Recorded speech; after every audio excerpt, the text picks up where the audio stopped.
نشرت شركة هانوا الكورية العاملة في القطاع الدفاعي مقرها الإقليمي لمنطقة الشرق الأوسط وشمال إفريقيا في العاصمة السعودية الرياض.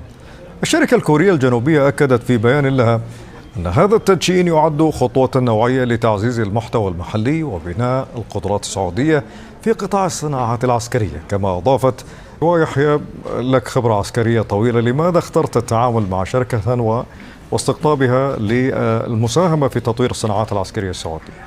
أول شيء أشكركم على الاستضافة. وبالنسبة لاختيار هانوا، الحقيقة أنه كانت هانوا هي من اختارني، وأنا فخور بهذا الاختيار، لأنه شركة هانوا شركة عظيمة ولها قصة ملهمة في تطوير الصناعات الدفاعية بشكل خاص والصناعات بشكل عام.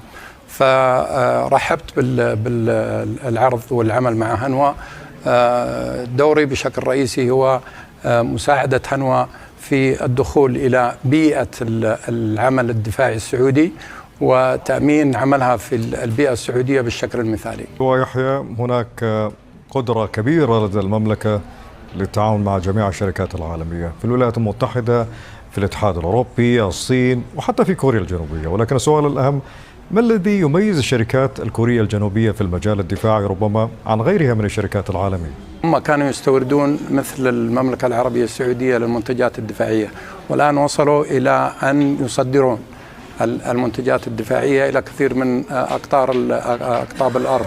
الآن هم يصدرون إلى بولند وإلى أوروبا وإلى أمريكا أيضا وإلى كثير من دول العالم وإلى كندا، والآن هم يصدرون إلى المملكة العربية السعودية. هانوا، استراتيجية هانوا ليست تصدير أو بيع، هي استراتيجية بناء شراكة وقدرات تصنيعية دفاعية في المملكة العربية السعودية. فقصة هانوا نريدها أن تتكرر في المملكة العربية السعودية بقصة نجاح ملهمة أخرى لهانوا، وإن شاء الله بإذن الله تنتقل هذه القصص النجاح الكورية السابقة إلى المملكة العربية السعودية في القطاع الدفاعي بالشكل التحديد. 최근 대한민국 방산이 중동의 사막 한복판을 관통하며 전 세계의 주목을 받고 있는데요. 과거에는 상상조차 할 수 없었던 오일머니의 주인들이 미국의 가장 강력한 우방이라는 타이틀을 뒤로하고 대한민국으로 시선을 돌리고 있는 것이죠. 도대체 왜 돈이라면 세상 무엇이든 살 수 있는 사우디아라비아는 자국을 지켜주던 미국의 하이마스를 포기하고 한국의 천모와 KF-21에 수십조 원을 쏟아붓고 있는 것일까요? 단순히 제품의 성능이 좋다는 표면적인 분석을 넘어 그 이면에 숨겨진 지정학적 역학과 기존 강대국들이 노출한 치명적인 공급망의 한계를 들여다봐야 합니다.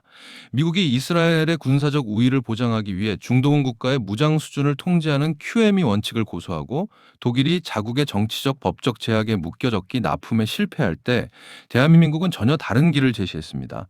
우리는 단순한 완제품 판매를 넘어 기술을 공유하고 현지 생산을 보장하는 파트너십 전략으로 고객국의 산업자립 요구를 정확히 관통한 것이죠. 이제 실질적인 성적표를 확인해 보겠지만 우리가 목격하고 있는 이 현상은 우연이 아닌 철저히 계산된 전략적 우위의 결과물입니다. 사우디아라비아가 처한 지정학적 위기감은 사실 상상 이상으로 절박합니다. 예멘 내전의 포화와 이란의 위협이 등 뒤에 바짝 붙어 있는 상황에서 안보는 더 이상 선택이 아닌 생존 그 자체의 영역인 것이죠. 하지만 가장 믿었던 동맹인 미국은 사우디에게 아주 잔인한 조건을 내걸어왔습니다. 미국 법전에는 중동 지역에서 어떤 일이 있어도 이스라엘이 항상 군사적 우위를 점해야 한다는 질적 군사 우위 QME 원칙이 명시되어 있기 때문입니다. 사우디가 아무리 막대한 돈을 싸들고 가도 미국은 이스라엘의 안보를 위협할 수 있는 사거리 300km급 에이테크스 미사일 판매를 딱 잘라 거부했습니다. 설령 하이마스를 팔더라도 사거리가 짧은 탄약만 제공하거나 핵심 기능을 제한하는 식의 차별적인 대우를 이어온 것이죠. 사우디 입장에서는 돈은 넘쳐나는데 무기를 살 때마다 정치적 눈치를 봐야 하고 안보의 가장 결정적인 순간에 발목이 잡히는 수모를 수십 년간 겪어온 셈입니다. 이러한 미국의 일방적인 통제 정책은 사우디로 하여금 언제든 목줄이 죄어질 수 있다는 실존적 공포를 느끼게 했으며 이는 곧 미국에 대한 깊은 불신으로 이어졌습니다. 예멘 내전 과정에서 발생한 인도주의적 이슈를 이유로 미국 의회가 공영용 무기 판매를 제한했던 사례는 사우디에게 독자적인 방산 공급망 확보가 얼마나 절실한 문제인지를 뼈저리게 각인시키는 계기가 되었습니다. 이런 억눌린 갈증을 단번에 해결해 준 것이 바로 한국의 천무다연장 로켓입니다. 천문은 미국의 하이마스처럼 정해진 특정 규격의 탄약만 사용할 수 있는 전용 프린터가 아닙니다. 상황에 따라 130mm부터 239mm 그리고 600mm 전술 미사일까지 총 5가지 종류의 탄종을 상황에 맞춰 갈아 끼울 수 있는 압도적인 만능 프린터인 것이죠. 정 밀집 부대가 가까운 거리에서 몰려올 때는 다량의 화력을 신속하게 투사하고 적의 지휘부나 탄약고가 멀리 떨어져 있을 때는 외과 수술하듯 정밀 미사일로 타격할 수 있는 유연성을 제공합니다. 특히 미국이 판매를 거부했던 에이테크음스를 완벽하게 대체할 수 있는 한국산 CTM-290을 보십시오. 사거리가 290km에 달하는데 오차 범위는 고작 9m에 불과합니다. 수치로만 보면 체감이 안 되시겠지만 이건 서울에서 미사일을 쏴서 대전에 있는 축구장 골대 안으로 정확히 집어넣는 수준의 경이로운 정밀도입니다. 사우디는 미국의 QME 원칙이라는 족쇄에서 벗어나 이 가공할 만한 정밀 타격 능력을 그 어떤 정치적 간섭 없이 확보하게 된 것입니다. 여기에 8륜 트럭에 탑재된 천문은 사막 지형에서 시속 80km로 질주하며 5분 안에 발사 준비를 마치고 적의 반격이 시작되기 전에 자취를 감추는 치고 빠지기 전술에 최적화되어 있어 생존성 측면에서도 하이마스를 압도한다는 평가를 받고 있습니다. 지휘관 입장에서 천문은 단순히 무기 하나를 얻는 것이 아니라 전장 상황에 따라 산탄총과 저격총을 자유자재로 바꿔드는 압도적인 전술적 선택지를 손에 넣는 것과 같습니다. 더욱이 대한민국은 사우디의 국가적 명운이 걸린 비전 2030을 관통하는 파격적인 제안을 덧붙였습니다. 빈 살만 왕세자가 주도하는 이 계획의 핵심은 2030년까지 국방 지출의 50%를 사우디 국내에서 소화하는 국방 자립입니다. 미국이나 유럽의 방산 기업들은 무기를 팔 때 소위 명품 가게식 영업을 고수해 왔습니다. 완제품만 비싸게 팔고 기술이나 생산 라인은 절대 넘겨주지 않으며 고장이 나도 자국 엔지니어를 불러야만 하는 철저한 소비자 위치에 사우디를 묶어두려 했던 것이죠. 하지만 한국은 전혀 달랐습니다. 우리가 공장을 지어줄 테니 너희가 직접 만들고 정비해라는 이른바 DIY 공방 방식의 파트너십을 제안했습니다. 단순한 판매를 넘어 현지 생산 공장을 설립하고 사우디 인력이 기술을 습득하여 장기적으로 무기 체계를 스스로 개량할 수 있는 주권을 선물한 것입니다. 이는 예멘 내전 같은 이슈로 서방 국가들로부터 부품 공급이 중단되는 수모를 겪어온 사우디에게 어떤 외교적 제약 속에서도 안보를 유지할 수 있는 강력한 자립의 힘을 의미합니다. 사우디가 갈망하던 것은 단순한 쇳덩어리가 아니라 강대국의 허락 없이도 내 나라를 지킬 수 있는 안보의 자생력이었고 한국은 그 갈증을 정확히 읽어냈습니다. 이러한 전략적 유연성은 하늘에서도 그대로 재현되고 있습니다. 4.5세대 전투기의 정수라 불리는 KF-21 보라매가 바로 그 주인공인데요. 당초 파트너였던 인도네시아가 분담금 미납과 기술 이전 갈등으로 사업의 발목을 잡고 있을 때 사우디의 로열 패밀리이자 공군 사령관인 투르키 빈 반다르 알 사우드 장군이 직접 한국을 찾았습니다. 국가적 VIP인 왕족이 아직 개발 중인 시제기에 직접 탑승한다는 것은 방산 역사에서 극히 드문 일입니다. 이는 지난 42개월간 1600회 이상의 시험 비행을 단 한 건의 사고 없이 마친 KF-21의 안정성이 완벽하게 검증되었음을 사우디가 데이터로 확신했기에 가능했던 일이죠.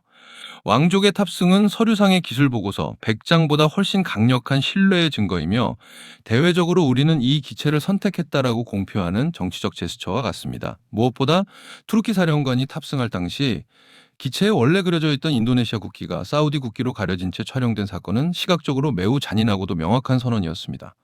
돈을 내지 않는 기존 파트너를 대신해 사우디가 KF-21 프로그램의 새로운 거물 파트너가 될 준비가 되었음을 전 세계에 알린 셈입니다.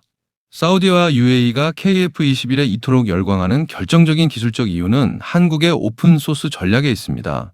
미국과 프랑스 등 기존 방산 강국들은 전투기를 팔 때 두뇌에 해당하는 소스코드를 절대 개방하지 않습니다. 구매국이 수조 원을 들여 자체적으로 미사일을 개발해도 미국산 전투기에는 장착할 수 없거나 막대한 비용을 내고 허락을 받아야 하는 블랙박스 시스템이죠. 하지만 한국은 비행 제어와 같은 핵심 코어는 보호하되 구매국이 원하는 무장을 연동할 수 있는 인터페이스인 API 기술을 개방하겠다고 제안했습니다. 이는 사우디가 자체 개발한 미사일과 전자전 장비를 KF-21에 자유롭게 탑재할 수 있음을 뜻합니다. 스마트폰으로 치면 구매자가 원하는 앱을 마음대로 설치할 수 있는 개방형 생태계를 제공한 것이죠. 무기 체계를 도입해도 소프트웨어에 갇혀 강대국의 눈치만 봐야 했던 이들에게 진정한 의미의 군사적 주권을 보장하는 유일한 대안으로 다가간 것이 한국 방산에 소름 끼치도록 명확한 틈새 전략이었습니다. 사우디는 이제 F-35를 사고 싶어도 이스라엘과의 차별 때문에 거부당하던 수모에서 벗어나 한국과 함께 자신들만의 독자적인 공중전투 체계를 구축할 수 있게 되었습니다. 이제 실질적인 성적표를 확인해 보시죠. 2026년 기준 우리 방산 기업들의 수출 파이프라인은 무려 38조 원 이상으로 추정되며 방산 빅사의 시가총액은 이미 100조 원을 돌파하며 대한민국 산업의 새로운 심장이 되었습니다. 이러한 성과는 단순히 대기업의 매출액 숫자에 그치지 않습니다. 사우디 현지 공장이 본격적으로 가동되기 시작하면 그 안에 들어가는 수만 개의 정교한 부품을 생산하는 우리 중소부품사들에게는 그야말로 전무후무한 기회가 열리는 것이죠. KE 전차의 능동 방어 시스템 부품부터 천무의 정밀 제어 모듈, KF-21의 미세한 센서 부속까지 우리 중견 중소기업들의 기술력이 글로벌 공급망의 핵심 파트너로 도약하게 되는 것입니다. 이는 소위 제2의 중동붐이라 불릴 만큼 국내 중소부품사들에게 막대한 낙수 효과를 가져오며 향후 40년 동안 안정적인 외화를 벌어들일 강력한 현금 파이프라인이 완성되는 것을 의미합니다. 무기를 파는 것은 단지 시작일 뿐입니다. 진짜 거대한 수익은 향후 40년 동안 이어질 유지보수 정비, 즉 MRO 시장에서 창출됩니다. 한국의 현지 생산 전략은 사우디를 중동 방산의 거점으로 만들어 주변 국가들의 장비까지 관리하고 부품을 공급하는 전략적 허브를 구축하는 대수술인 것이죠. 미국과 유럽이 무기를 정치적 통제 수단으로 활용하며 오만한 영업을 이어갈 때 대한민국은 고객의 안보 불안을 진심으로 이해하고 그들의 자립을 돕는 유일한 파트너로서 시장의 판도를 완전히 뒤집었습니다.